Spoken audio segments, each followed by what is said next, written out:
channel. My name is Anna and I'm coming to you from Minneapolis, Minnesota. This is a podcast about knitting and a little bit of sewing. You can find me on Instagram at brookwillow_ and on Ravelry at brookwillow. I hope you're all having a good August so far. Mine's been pretty chill. Last weekend I took Marshall down to a beautiful part of Wisconsin where some of my family lives. We spent most of the time on the screened-in porch working on a lot of knitting projects, which I'm excited to show you today. So, to start out, I did make quite a bit of improvements, maybe not improvements, but progress on the Marseille sweater that I showed you in my last episode. I first want to show you the bag that it's being held in because it's pretty cute. This is a bag that my friend gifted to me a couple years ago. So here it is. It says, "My ball sack." Gotta love some knitting humor. But yeah, it has some nice straps on it so I can carry it around. I carry it to work if I have time on my lunch to do a little knitting. There's not a ton of pockets inside. It's pretty much just one big open basket, but I think it works pretty well as a knitting bag. So let's see what's inside. All right. So last time I talked to you all, I think I had pretty much just like the neckline and maybe 1 or 2 stripes done. So I got quite a bit further on this sweater. I'm knitting this in an extra large. I'm more of a size large, but I like my sweaters to be extremely oversized. I don't like it to be too close to my skin. I like to feel like I can move around in it. And up here in Minnesota, it gets super cold in the winter, so I want to be able to layer with more pieces inside. So that's why I went with the one size up. This one does call for 5 stripes in the sweater pattern, but I liked the idea of having an even number of stripes. I don't know, I just like things to be even. If I have the volume on in my car, it has to be even number, not an odd number. It's just a weird quirk that I have, I guess. But yeah, so even amount of stripes. And I started the bind off already pretty early on. I want it to be slightly more cropped. I wouldn't describe this a cropped length, but I like it to be the right length so I could tuck a little bit into my pants without there being too much bulk hanging over the edge. So that's why I decided to modify the length of it. So yeah, I'm almost done with the bottom ribbing. I just have a couple more inches to go and then I can bind off. And then I'm gonna do the neckline, obviously, and the sleeves. So I'm pretty close to being done with this one and I'm very excited. I also love the color scheme that I used for it. I haven't really seen this combination online yet. I mean, that wasn't really my goal, but I just really like the green and the orange red. The yarn that I'm using is the Double Sunday by Sandnes Garn. I think this is the one she collaborated with for her patterns. There we go.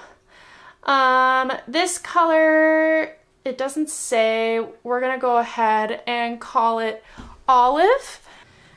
The other color I'm using, this bright red orange, is called That Orange Feeling.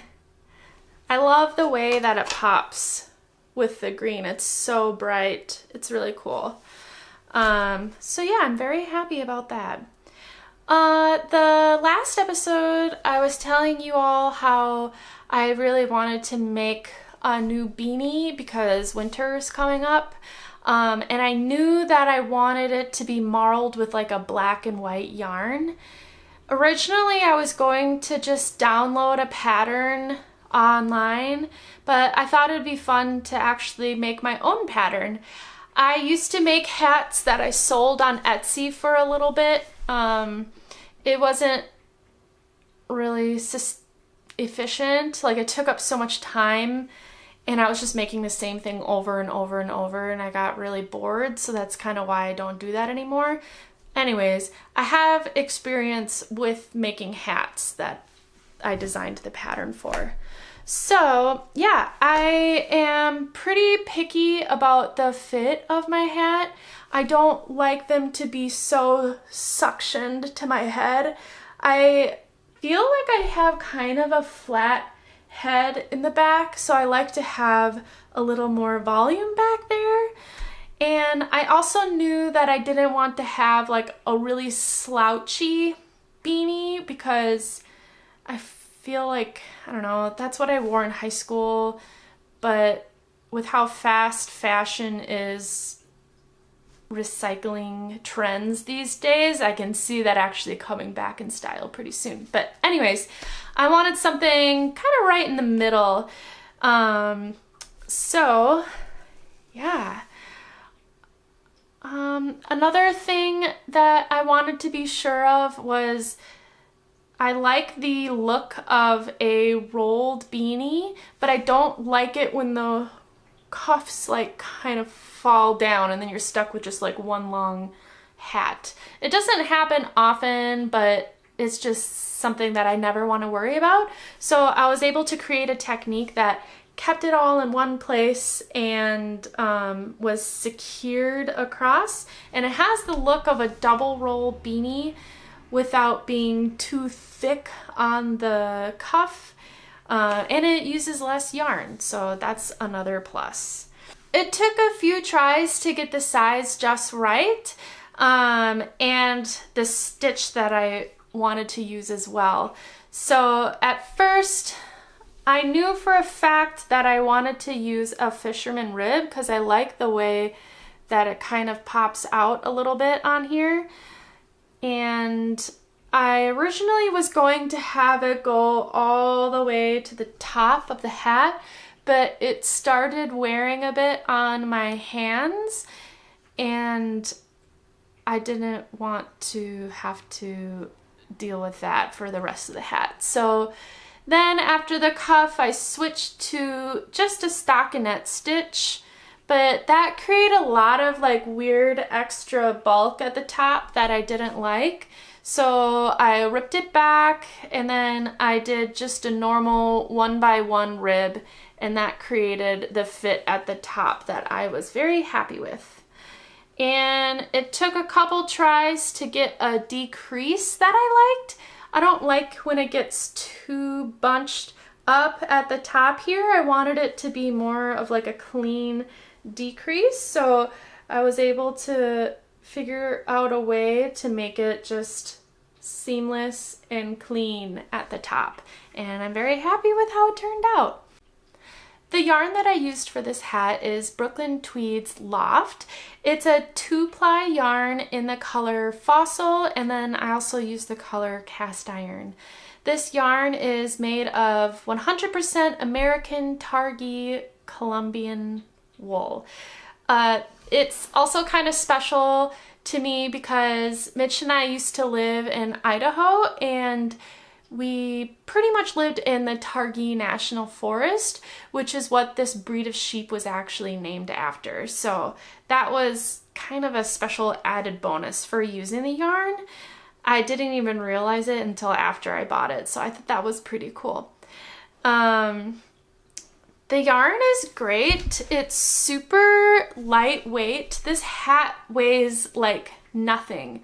So when you're out and about, it's not gonna like weigh you down, or sometimes it can give you like a headache or something.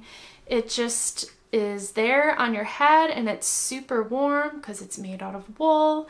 And yeah, I'm very pleased with the fiber that this came out with the fabric that came out from this. Another thing that I like about the yarn is that it feels really good on my hands when I'm knitting. There's something about this double Sunday yarn. I don't know if it's because it's non-superwash or what, but it hurts my fingers after a while, especially this finger right here where the yarn is constantly dragging across as I'm knitting. It's created even like a callus on my finger. I don't know if anyone has remedies for that. I thought about maybe just putting like a band-aid on my finger, but I don't know, maybe there's like some cool product that you can like slip over your finger to kind of prevent the wear on it. But back to the yarn. Working with this yarn was really nice because it didn't irritate my finger quite as much as the other yarn.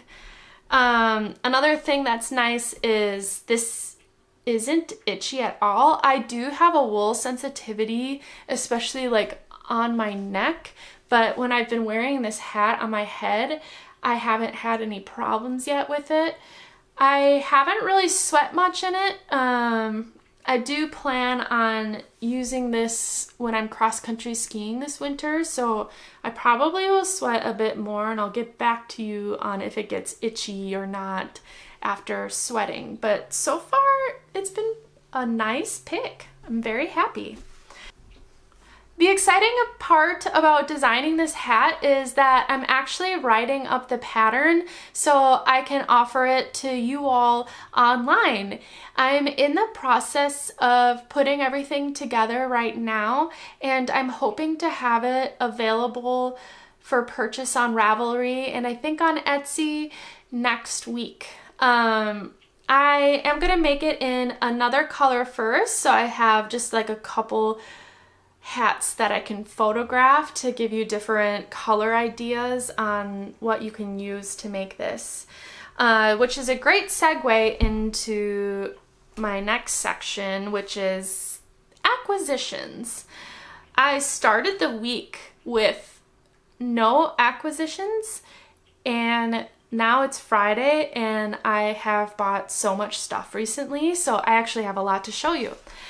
Like I said, I'm going to make another one of them, and I decided to do more of a colorful colorway. It's really not that colorful, but to me it kind of is. So I got the Brooklyn Tweed Loft again, and I'm going to marl it with these two colors.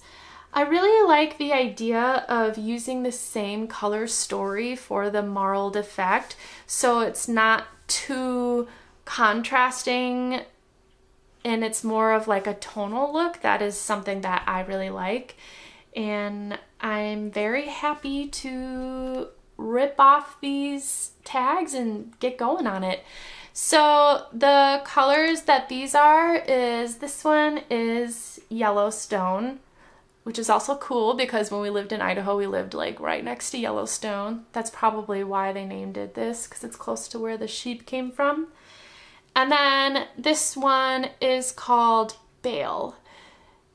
It's really cool. Something that I do like about Brooklyn Tweed is that it's made local here in the US, and on the back of the tags, it shows you everything where the sheep came from. So these were sourced in Johnson County, Wyoming, so that's where the fiber actually came from.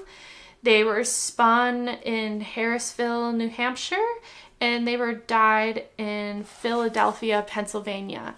So it's kind of cool that you get to see all the places they went to create this final product. All right. So I did end up buying some yarn yesterday too, just from Joann Fabrics. I'm going to be making my friends' family hats for winter this year, and so I started with the kids, and I'm really excited because it's fun to make kids garments because they're just usually more exciting colors and wild patterns. I decided to use a free Pearl Soho pattern that you can just get on their website. I, of course, forgot the name of it, but I'm gonna put it right here. and the picture of it right here. So she has a young girl whose favorite colors is pink and purple. So I decided to go with more of a pink color story, and these are the yarns that I'm going to use. They're so bright. The pattern calls for a chunky knit, but all of the chunky yarns there, the colors were just dull and not what I was looking for. I wanted something more bright and exciting. So I'm thinking about using it like holding double or maybe even triple the yarn to get kind of that chunky weight that I need. And hopefully that turns out fine. This yarn here is Big Twist. It's just 100% acrylic, and it was a bit easier on my budget since I'm buying so much yarn recently, but I think it's gonna turn out really nice. So that's for her girl, and then she has a toddler-aged boy who likes green. So this is the colors that I'm going to use for him. And it's also just the Big Twist 100% acrylic yarn. It's the same brand. Yeah, so I'm excited to see how these turn out. It's gonna be a nice little change from all of my earthy, boring colors. So next up is notions. I love notions. I love looking online at all the different accessories you can get for knitting, and honestly it makes it just so much more fun, especially if you have like cute scissors compared to just like boring pair of Fiskars that you can get from like Target or whatever. It's nice just having quality things and tools for your craft. So first I want to show you this sweet little pouch that I got. And I got all of these notions from my local yarn shop, the Yarnery, which I have just become obsessed with. It's super close. It's in a really cute part of St. Paul, so it's like extra special going there because everything's just so charming. But anyways, back to this pouch. I mentioned to them how I tend to lose a lot of my different tools, so they recommend getting this to hold it all in, and so far I haven't lost anything. What's cool about this pouch is that it's made locally here in Minnesota, and the brand is called Anthology Yarn Co. Feltworks, and it's in St. Paul, Minnesota. This pouch is made with South American wool felt, dyed and sewn right here in Minnesota. So trying to shop a little more local. I love it though, it's really cute. It has this like decorative little grommet, I don't know what it's called. And it has this little flap that holds everything inside. So what else is inside of here? I was talking before about scissors, and I got these cute little scissors. I just loved the look of them, and how raw they are, and they're tiny. It's all you need to just snip some yarn. I love them. And then this is one of the things that I really kept losing was my darning needles. So I got this little holder with all of them inside, and it came with 2 of them. I mean, you all know what that needle looks like, but I just like that I have a little spot to hold it. It's made out of wood, and it has this little brass detail on it, which I find to be super cute. And then I have some stitch markers. I just lose my stitch markers all the time. I love having decorative ones, but again, I lose them, and I resort to having to use my earrings This is one of my earrings that are still in there that I've been using as a stitch marker.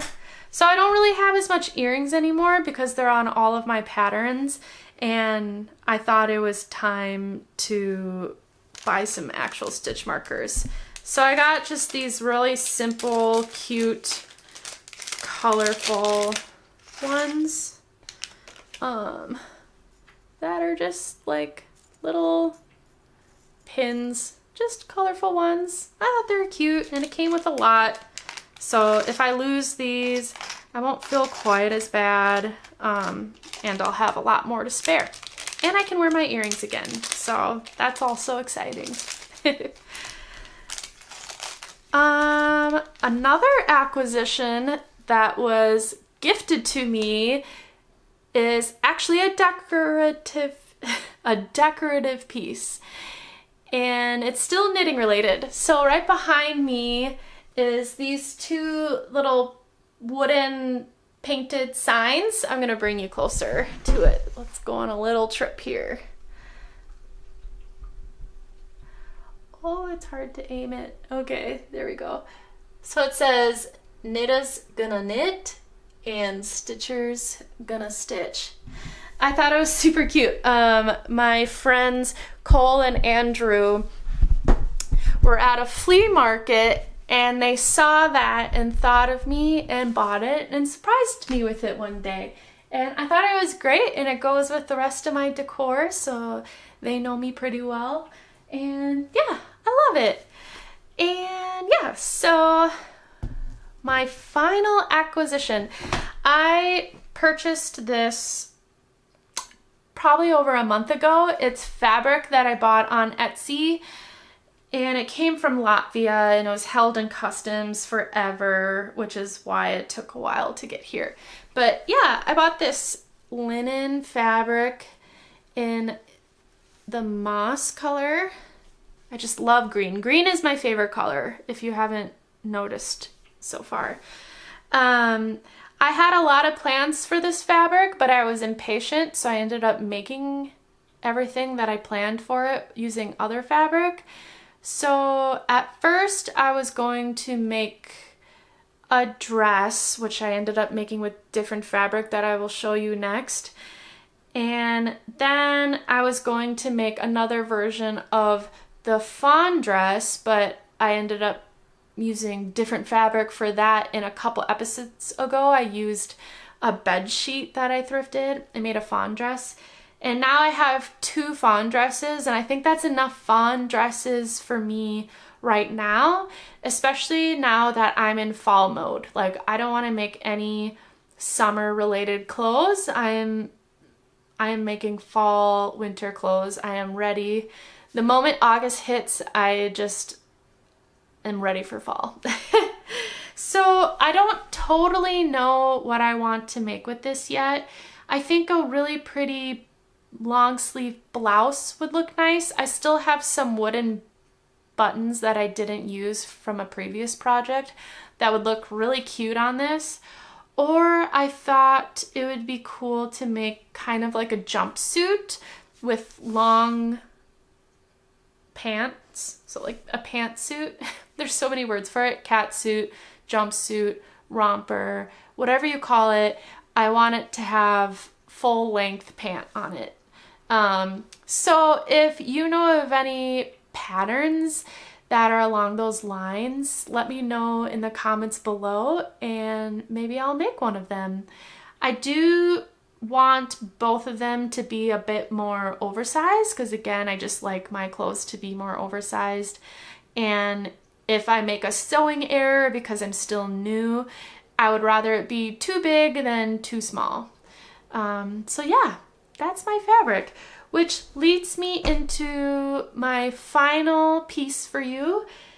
And it's something that I sewed, which I'm really excited about. I just have to grab it.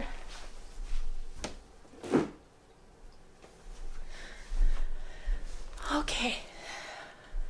So you may recognize this fabric. This was a tablecloth that I thrifted a couple episodes ago, and I made it into Chris Wood Sew's parasol dress. So let me just show you it in all its glory. I am obsessed with the way this dress turned out. It was marked for a confident beginner, which is definitely right where I'm at.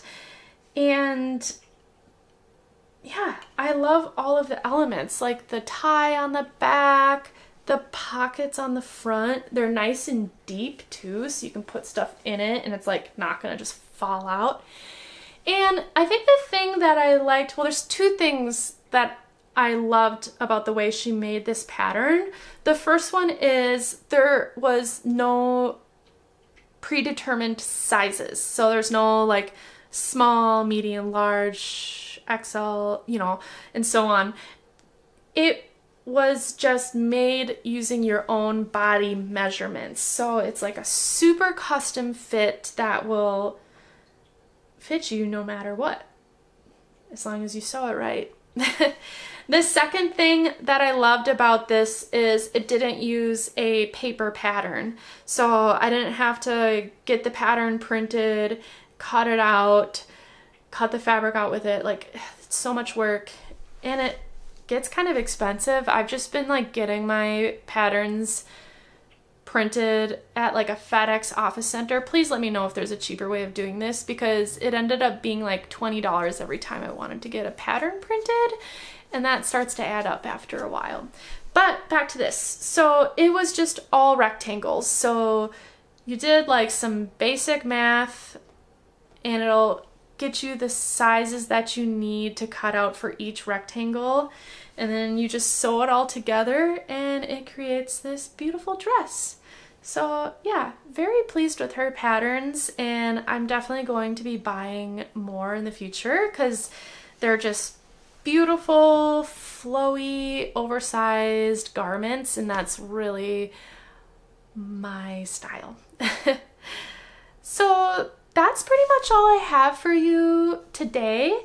If you like what you see here, please like and subscribe below, and that way you won't miss out with any of my future uploads. It'll notify you the next time I do it.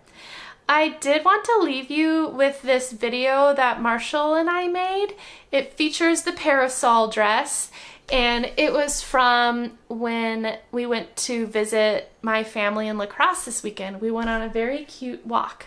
So I hope you enjoy, and thanks for watching.